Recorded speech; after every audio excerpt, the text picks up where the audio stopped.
합격하세요. 합격하세요. 네, 여러분 반갑습니다. 독해한국사 김종우입니다. 네, 오늘은 챕터 48 흥선대원군 정치 나가도록 하겠습니다. 흥선대원군은요, 왕권 강화책과 그리고 민생 안정 그리고 대외 정책이 잘 나옵니다. 특히 대외 정책 순서 잘 나오니까 여러분 그 부분 유념해서 봐야 합니다. 그리고 사료도 있으니까 사료도 같이 봐야 합니다. 내용 바로 들어가도록 하겠습니다. 흥선대원군 1860년대 조선의 정세, 대내적으로는 정치가 세도 정치였죠. 안동, 김씨, 풍양조씨 같은 일부 가문들이 권력을 잡고 있었습니다. 경제적으로는 삼정의 문란이 있었습니다. 토지세, 정정, 군포, 군정, 그리고 황곡, 고리대의 피해가 심했습니다. 춘대춘합이죠. 그리고 사회적으로는 농민 봉기가 있었습니다. 홍경래, 임술농민 봉기. 그리고 종교적으로는 천주교, 동학 이런 종교들이 나타났죠.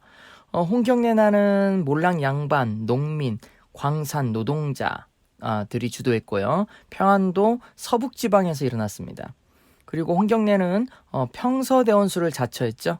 하지만 서북지방 차별에 대한 반발이기 때문에 전국으로 퍼지지 못했습니다. 서북지방, 즉 청천강 이북에 한정되었다는 거 여러분 유념해서 봐야 합니다. 절대 대동강, 평양까지 안 갑니다. 여러분 청천강 이북이에요. 그 다음 임술농민 봉기는 몰랑 양반 유계춘이 주도했죠.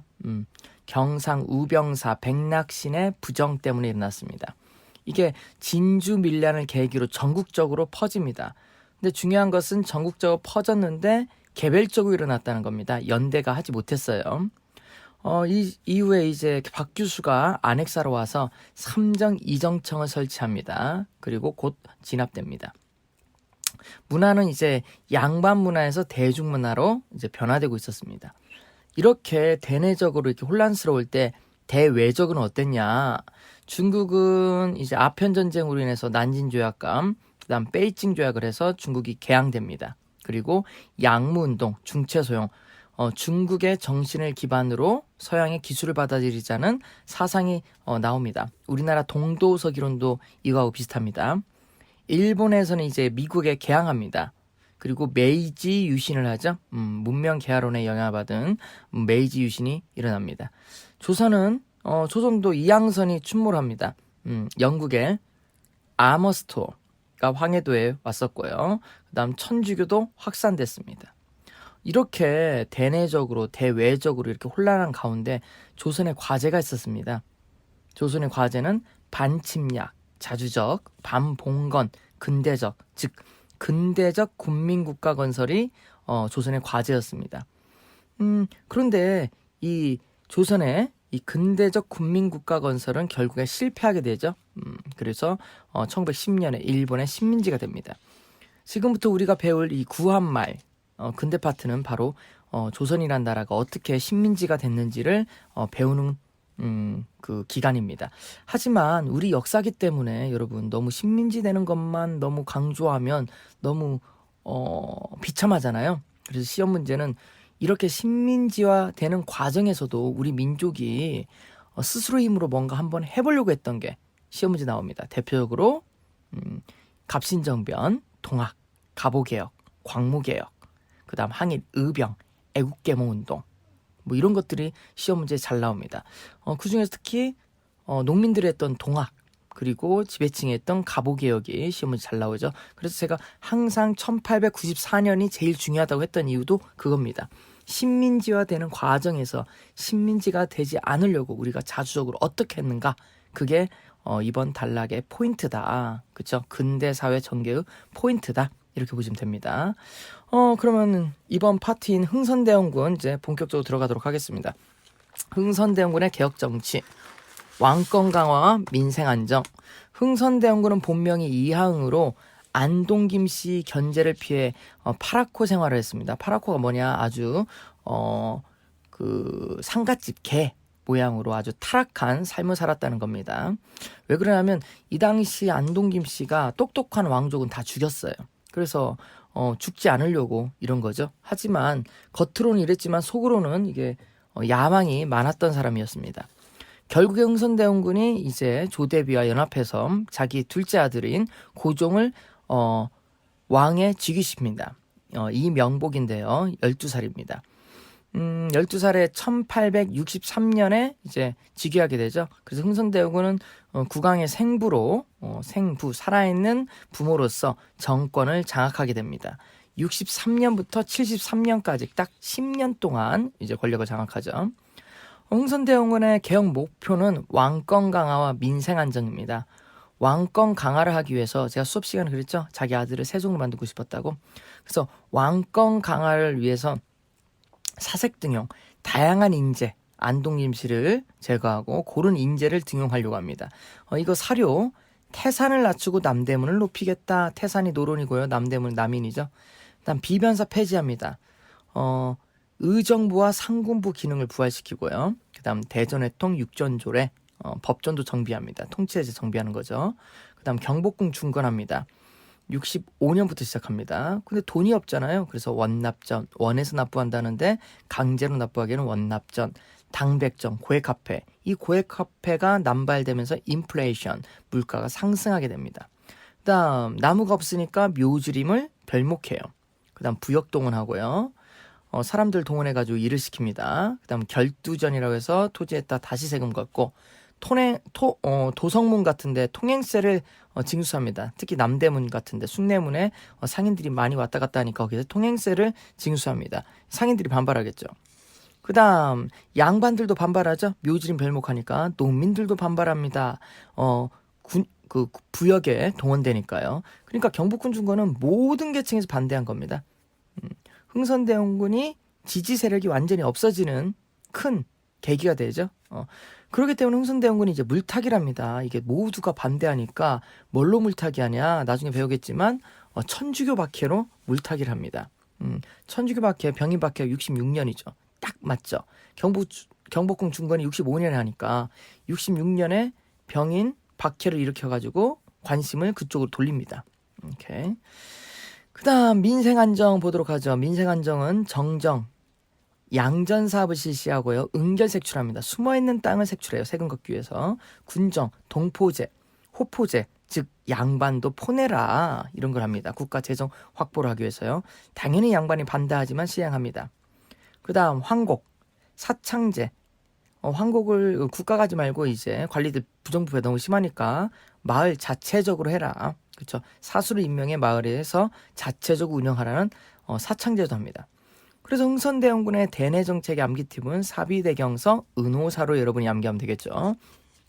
다시 흥선대원군의 왕권 강화와 민생 안정책 암기팁은 사비대경서 은호사, 사색등형, 비변사 폐지, 대전회통 육전조례, 경복궁 중건, 서원정리, 은결색출, 호포제, 사창제, 사비대경서, 은호사. 다시 암기팁 따라서 여러분 사비대경서, 은호사. 다시 사비대경서, 은호사. 꼭 기억하시기 바랍니다. 은근히 잘 나옵니다.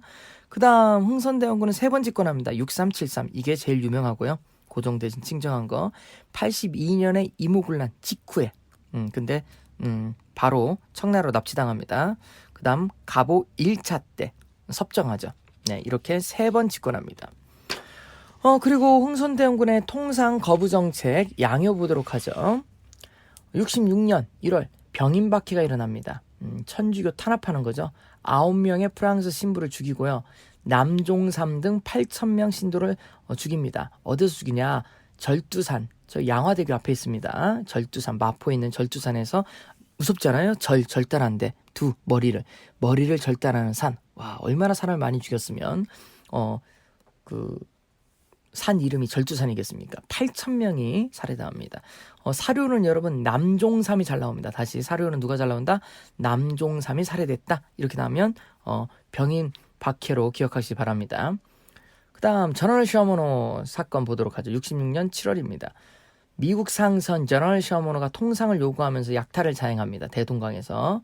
그래서 평양감사했던 박 교수와 군인들이 이걸 격퇴합니다. 불태워버려요. 다 죽여버려요. 나중에 이것 때문에 신미양요 원인이 되죠. 아까 했던 우리 병인박해하는 프랑스 신부가 죽잖아요. 그래서 병인양요의 원인이 된다. 이렇게 보시면 되겠습니다. 그 다음 병인양요 66년 9월 프랑스가 병인박해를 구실로 침략합니다. 로즈 제독이 강화읍을 점령해요. 제가 학교 다닐 때는 우리가 이긴 걸로 배웠는데 아닙니다, 여러분. 강화읍 점령당했어요. 진 거나 마찬가지예요. 그러니까 읍이 점령당하니까 도서관 그 약탈당하겠죠? 외규장각이 약탈당합니다. 그래서 여기에서 의궤를 훔쳐가죠. 의궤를 나머지는 불태우고요. 얘네들이 한문은 모르잖아요. 그래서 검은 건 글씨고 흰 건 종이니까 그림책만 갖고 간 거야. 이 그림책이 바로 의궤입니다. 나머지는 다 불태웠어요. 바보 새끼들. 네.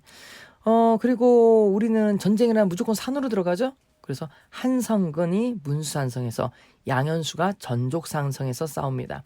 그리고 나서 프랑스가 물러나죠. 한성근, 문산성, 양현수, 전족산성. 이거 암기팀은 한문선생 양정이죠. 꼭 기억하세요. 한문선생 양정. 그 다음 오페르트 남현군묘 도굴 사건 보도록 하죠. 독일 상인 오페르트가 충남 덕산에 있는 남현군묘를 도굴 시도합니다. 왜 도굴을 하려고 했냐? 우리한테 통상 요구하기 위해서. 하지만 실패했어요. 왜? 무덤에 돌이 있었고 그 밑에서 농민들이 낫들고 쳐들어와가지고 이들이 도망갑니다. 근데 이게 흥선대원한테 엄청난 충격을 주죠. 그래서 통상 거부가 더욱더 강화됩니다.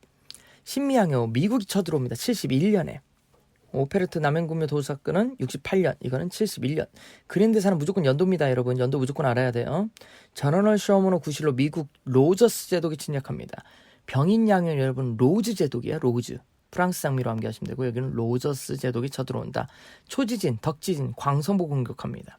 어재현이 광성보에 상전하다가 죽습니다, 여러분. 그리고 미국 이겨요. 당연히 이기죠. 앞선 그 무기로 해가지고 이겼으니까 이게 수자기를 약탈을 합니다. 그래서 수자기 약탈한 사진이 아직 남아 있습니다. 그래서 여러분 병인 양요 때는 아직 사진이 개발되기 전이고요. 신미양요 때는 사진이 개발됐어. 그래서 신미양요부터 사진이 있습니다. 이 사진 중에 유명한 사진이 수자기 이렇게 들고 사진 찍은 게 있습니다. 이 수자기가 미국에 있었는데 이게 얼마 전에 우리나라에 다시 돌아왔습니다. 미국은 줬어요. 프랑스는 안 줬어요, 여러분. 프랑스는 의궤를 준 게 아니고 대여했습니다. 프랑스는 별명이 유럽의 짱깨입니다. 하는 짓거리 똑같아요. 근데 미국은 졌습니다. 오케이. 그리고 이제 미군이 우리나라 먹을 거 없다고 해서 철수합니다. 철수해서 흥선대원군이 전국에 척하비를 건립합니다. 마치 이긴 것처럼 졌지만 이모군란 이후 이게 철거되죠. 그래서 통상 수교 거부 정책 순서는요, 여러분 6666, 66, 68, 71. 그쵸? 천재병 남신. 꼭 기억하세요. 천재병 남신. 6이 6개, 68, 71. 천재병 남신. 천주교 박해. 제너레이션 언어. 병인양요. 그쵸? 남현군묘 도굴 사건. 신미양요. 그쵸? 천재병 남신. 꼭 기억하세요, 여러분. 천재병 남신. 꼭 기억해야 합니다. 그리고 의궤는 프랑스가 훔쳐갔다가 얼마 전에 임대 형식으로 들어왔다. 그리고 수자기도 얼마 전에 왔다. 이렇게 보시면 되겠습니다. 됐습니다, 여러분. 여기까지 하면 흥선대원은 됐는데요. 흥선대원 간단합니다, 여러분. 암기 팁. 사비, 대경서, 은호사, 그리고 천재병, 남신. 이 13단어만 암기하면 흥선대원군은 무조건 풀 수 있습니다. 알겠죠, 여러분? 다시 암기 팁. 사비, 대경서, 은호사, 천재병, 남신. 6666, 66, 68, 71. 우리 다 함께 한번 하고 마치도록 하겠습니다. 암기 팁. 사비대경서. 따라하세요. 사비대경서. 은호사. 천재병 남신. 천재병 남신. 됐습니다, 여러분. 여기까지 암기 팁 하시고요. 여러분 암기 팁 여러분이 따라 하시고 그거 살까지 붙여야 합니다. 살이 뭐냐고 저한테 문의하시는 분이 있는데 내용이요. 내용을 붙여야죠, 여러분. 암기 팁만 암기하면 망합니다. 내용까지 다 붙여서 봐야 합니다. 오케이, 됐습니다. 여기까지 하고요. 우리 다음 시간에 이제 챕터 49에서 만나 뵙도록 하겠습니다. 여러분 수고하셨습니다. 안녕.